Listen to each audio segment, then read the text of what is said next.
मुसलमानों ने भी हमें वोट दे दिया। जहां आपको वोट मिलता है मुसलमानों का, वहां आप खुशी खुशी इठलाते हुए आते हो, साहब मुसलमानों ने हमें वोट दे दिया। जहां आप खुद कहते हो हमें मुसलमानों का वोट नहीं चाहिए, वहां आप कहते हो देखो देखो कांग्रेस को वोट दे दिया। ऑफिस जलाए जा रहे हैं प्रतिद्वंदियों के, लोगों को मारा जा रहा है, डीजे बजा बजा के अश्लील गाने चलाए जा रहे हैं, दुकानें तोड़ी जा रही हैं। यह लोकतंत्र है।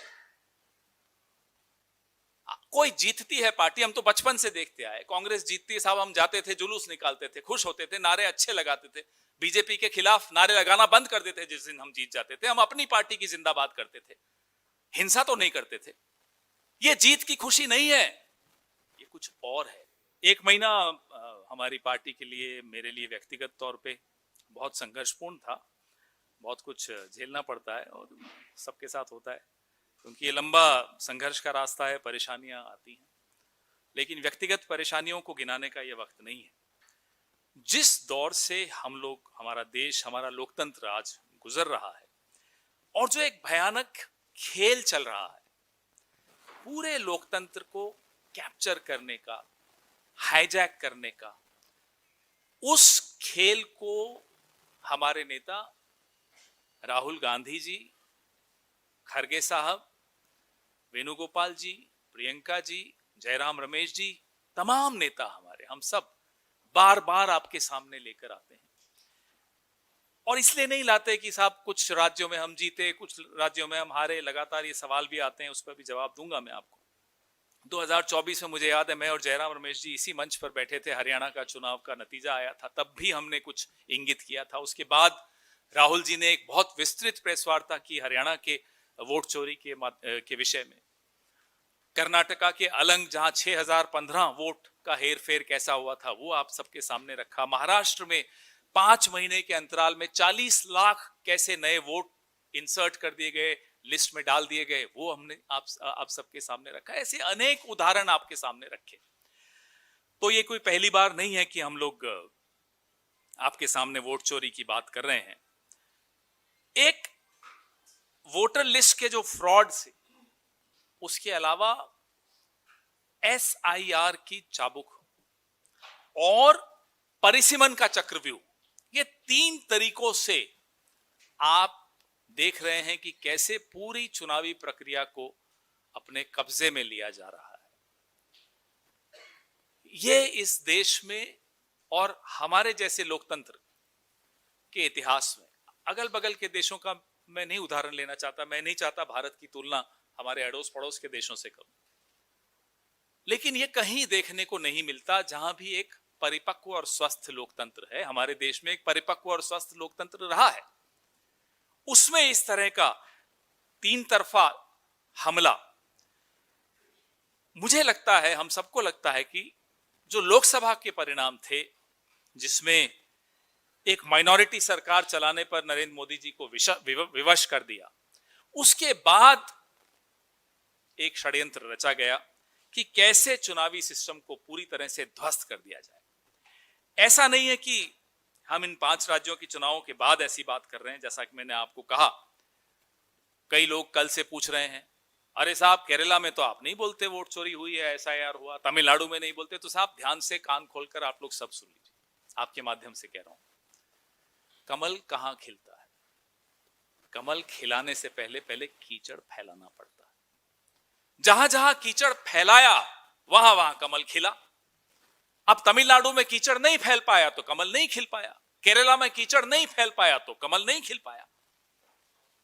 तो यह कह देना कि जहां कांग्रेस जीत जाती है या गठबंधन के साथी जीत जाते हैं, वहां तो आप नहीं कहते कि SIR की मार पड़ी या वोट चोरी के माध्यम से कुछ हुआ या ज्ञानादेश हुआ, ज्ञानेश क्या नाम है, ज्ञानादेश हो गया, वहां तो नहीं होता। तो कारण आपने सुन लिया, कमल के लिए कीचड़ आवश्यक। केरला में 1 से 3 सीटें या 2 सीटें, जितनी भी अब इनकी बड़ी हैं, हर जगह प्रयास किया जाएगा कि पहले कीचड़ फैलाया जाए। आप इनका टूल किट देख लीजिए, आप इनका मॉडल देख लीजिए, पहले कीचड़ फिर कमल। यही हुआ, यही होगा, अगर हम सही वक्त पे, हम और आप जागे नहीं तो।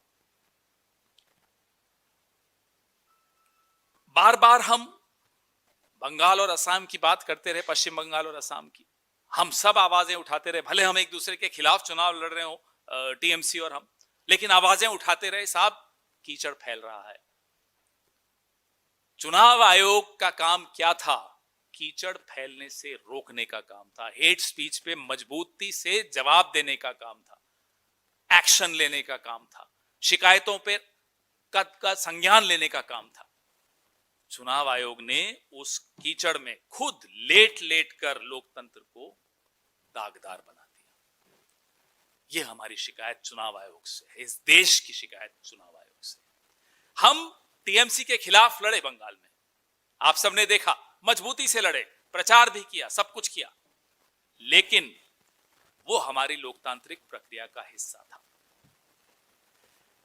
चुनाव नतीजों के बाद राहुल जी ने एक स्पष्ट नैतिक स्टैंड लिया, सिद्धांत पे अडिग रहकर एक स्टैंड लिया, बहुत सैद्धांतिक स्टैंड था कि 100 सीटों के लगभग पे ममता जी की पार्टी के साथ खेल हुआ, धांधली से हराया गया। यह मायने नहीं रखता कि हम उनके खिलाफ चुनाव लड़ेंगे, यह मायने नहीं रखता कि हमने चुनाव प्रचार में एक दूसरे के खिलाफ खुलकर छींटाकशी की। मायने यह रखता है कि जब चुनाव के नतीजे आते हैं तो वो नतीजों का नुकसान अगर हमारे प्रतिद्वंदी को भी होता है, धांधली का प्रभाव से होता है, तो उस पर हम आवाज उठाएंगे। मैं बधाई देता हूं अपने नेता को कि उन्होंने इतना सैद्धांतिक स्टैंड, सैद्धांतिक एक बात इस दौर में कही जहां सिद्धांतों की राजनीति का ऐसा लगता है कि समाप्त ही हो चुकी है। 30 लाख के करीब जीते जागते असली मतदाताओं को वोट के अधिकार से वंचित किया गया। 91 लाख तो गायब हुए, 28 लाख को मताधिकार नहीं दिया, बोले कि अभी आपका डिस्प्यूटेड है, देखते हैं क्या है। 91 लाख वोट, 10 से 12% वोट आप एक राज्य से हटा दोगे और फिर कहोगे हम जीत गए। और टारगेटेड डिलीशन, जैसे महाराष्ट्र में टारगेटेड एडिशन था 40 लाख वोटर्स का। भाई आप मोबाइल बंद करिए प्लीज। जैसे महाराष्ट्र में 40 लाख वोटर्स का टारगेटेड एडिशन था, बंगाल असम में टारगेटेड डिलीशन था। साफ देखा जाता था, अच्छा मुसलमान है हटाओ, दलित है हटाओ, आदिवासी है हटाओ, गरीब है हटाओ। बिहार में हम ये बार बार कहते रहे, हरियाणा, महाराष्ट्र, दिल्ली, बंगाल, असम, बिहार, कई राज्यों का हम उदाहरण आपके सामने रखते आए हैं कि मतदाता सूचियां और चुनावी प्रक्रिया इस देश में नदारद होती जा रही है, कब्जे में आ चुकी है, ध्वस्त हो चुकी है। एक लोकतंत्र का चौकीदार ज्ञानेश गुप्ता, लोकतंत्र के चौकीदार ने चोरों के साथ मिलकर अपने ही कंधे पर इनको बैठाकर विधानसभा में लेकर जा रहा है। आपके सामने हो रहा है, हमारे सामने हो रहा है। ये इतिहास का एक काला अध्याय है, ये धब्बा है हमारे लोकतंत्र के इतिहास में कि चौकीदार खुद चोर को अपने कंधे पर बैठाकर विधानसभा के अंदर दाखिल करवा रहा है। जागने का समय है, हम बार बार बोल रहे हैं, हम अकेले नहीं बोलना चाहते, हम चाहते हैं सब बोलें, सब सुने। हमारे आपके वोट चोरी हो रहे हैं, 3 तरीकों से हो रहे हैं। राहुल जी ने पूरा आपको बताया था एक प्रेस कॉन्फ्रेंस में, मुझे याद है कल मैं देख रहा था कि बीजेपी की आईटी सेल एक नैरेटिव बनाकर, मुझे लगता है कि कोई और नया हिरन आया होगा, पुराना हिरन है या नहीं मुझे नहीं मालूम, मीडिया में बांटा जाता है, मीडिया उसको दोहरा रही है। हैरान हुआ मैं सुनकर, और घिनौनी बात कि अरे साहब कांग्रेस एक नई मुस्लिम लीग बन गई। अरे शर्म करो साहब। आप कहते हो, अभी मैं शुभेंदु अधिकारी को सुन रहा था कि हमें मुसलमान के वोट की जरूरत नहीं है। कई लोग कह चुके हैं, हमारे असम के दोस्त भी कहते हैं हमें मुसलमानों की जरूरत नहीं है। आपको मुसलमानों की जरूरत नहीं है, मुसलमान देखता है कि और कौन कौन सी पार्टी लड़ रही है साहब। चलो बीजेपी को तो हमारी जरूरत है नहीं, बदरुद्दीन अजमल की पार्टी लड़ रही है, ओवैसी साहब की पार्टी लड़ रही है, और एक राष्ट्रीय स्तर की सेक्युलर पार्टी लड़ रही है। मुसलमान ने बीजेपी को मना किया, ठुकराया, बीजेपी ने भी मुसलमान को ठुकराया। मुसलमान ने बीजेपी की तरह की जो तथाकथित मुस्लिम पार्टीज हैं उनको भी ठुकराया। किसको वोट दिया? एक सेक्युलर पार्टी को वोट दिया। आपको उसमें भी शिकायत है। क्यों शिकायत है साहब? आप वोट को भी रंगीन क्यों बना रहे हैं कि साहब ये केसरिया रंग का वोट है, ये हरे रंग का वोट है, ये नीले रंग का वोट है? क्या है ये? 664 विधायक कांग्रेस के, उसमें 78% हिंदू और 12% मुसलमान, लगभग यही आबादी का प्रोपोर्शन है। मैंने ये देखा 78% हिंदू विधायक, 12% मुस्लिम। बोलने में शर्म आती है मुझे, इस तरह की बात इस दौर में हमें करनी पड़ रही है 21वीं शताब्दी में। मुझे याद है यूपी का चुनाव हुआ पिछला, कुछ सीटों का आंकड़ा आया, हमारे साथी बैठे हैं, इन्होंने निकाला। साहब यहां तो 65% मुस्लिम आबादी है, बीजेपी जीत गई। बीजेपी वाले आए टीवी पर बन ठन के मेकअप करके, बोले साहब देखो मुसलमानों ने भी हमें वोट दे दिया। जहां आपको वोट मिलता है मुसलमानों का, वहां आप खुशी खुशी इठलाते हुए आते हो, साहब मुसलमानों ने हमें वोट दे दिया। जहां आप खुद कहते हो हमें मुसलमानों का वोट नहीं चाहिए, वहां आप कहते हो देखो देखो कांग्रेस को वोट दे दिया मुसलमानों ने। ये संविधान की भाषा है क्या? इस तरह की राजनीतिक संस्कृति बाबा साहब अंबेडकर के संविधान में उसकी अनुमति है क्या? हम गलत कहते हैं जब हम कहते हैं कि ये संविधान बदलने को आतुर हैं, ये इंतजार कर रहे हैं कब ये संविधान बदल सके? क्या राहुल गांधी जब अपने हाथ में वो लाल किताब, वो लाल संविधान रखते हैं और बार बार दोहराते हैं, बार बार याद दिलाते हैं कि इनकी असली मंशा यही है, ये इनके इन कथनों में, इनकी इन टिप्पणियों में आपको नहीं समझ में आता? आबादी के हिसाब से कांग्रेस पार्टी ने आज से नहीं, पिछले 140 सालों के इतिहास में आबादी के हिसाब से सबको प्रतिनिधित्व दिया है। यही असली लोकतंत्र है, यही असली सेक्युलरिज्म है, यही असली नारा उन्होंने हमसे चुराया होगा, लेकिन असली सबका साथ सबका विकास यह है। शुभेंदु अधिकारी की कल की आप टिप्पणी सुन लीजिएगा। आप टारगेटेड तौर पे जहर उगलते हो एक कौम के खिलाफ और उनके प्रतिनिधित्व को सीमित करने की कोशिश करते हो, जो आसाम में हुआ परिसीमन के दौरान, और फिर कहते हो कि देखो मुसलमान उनको वोट दे रहे हैं। खंजर आप चलाओ और मुसलमान उफ भी ना बोले, ये तो हम नहीं होने देंगे। बात मुसलमान की नहीं है, बात दलितों की भी है, बात आदिवासियों की भी है, बात मजलूमों की है, गरीबों की है, बात महिलाओं की है, बात उन तमाम कमजोर तबकों की है जिनको आप जानबूझकर और कमजोर करना चाहते हो। हम उन्हें कमजोर नहीं होने देंगे, वो हिंदू हो या मुसलमान हो, ईसाई हो या पारसी हो, दलित हो या आदिवासी हो, बुद्धिस्ट हो, कोई हो, हम नहीं होने देंगे कमजोर। 140 साल का हमारा इतिहास है, हम कमजोरों के साथ खड़े हैं। उनका धर्म नहीं देखते, उनकी जाति नहीं देखते, हम खड़े रहेंगे उनके साथ और हमें गर्व है इस बात का।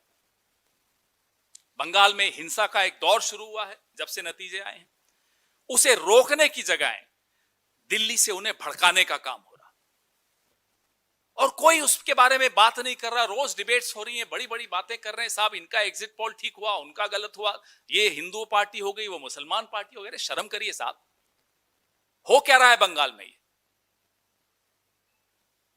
ऑफिसेस जलाए जा रहे हैं प्रतिद्वंदियों के, लोगों को मारा जा रहा है, डीजे बजा बजा के अश्लील गाने चलाए जा रहे हैं, दुकानें तोड़ी जा रही हैं।